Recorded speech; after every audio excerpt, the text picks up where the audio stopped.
এইগুলো আবার দেখেন কিছু গাছ, অনেকে হয়তো প্রশ্ন করবেন যে এর আগের ভিডিওতে দেখলাম সয়াবিন তেলের বোতল কেটে লাগানো হয়েছে, আবার এটাতে মাটির ঠিলা। আমাদের নাটোরে দুই ধরনেরই লাগায়, ওইটাও ভালো এইটাও ভালো, এই জন্যে দুইটাই দেখাইলাম ইনশাআল্লাহ।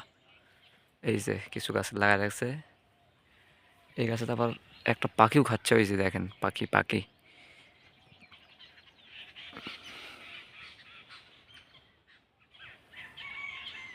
অনেক কুয়াশা,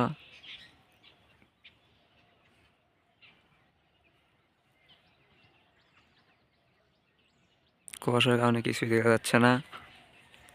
আর যদিও আমার মোবাইলের ক্যামেরা অত ভালোও না, এই যে দেখতে পাচ্ছেন শীতের মধ্যে বাইরে আসছে সকালবেলা একটু, এখন ফজর নামাজ পড়ে বের হয়েছি, তারপরে এখন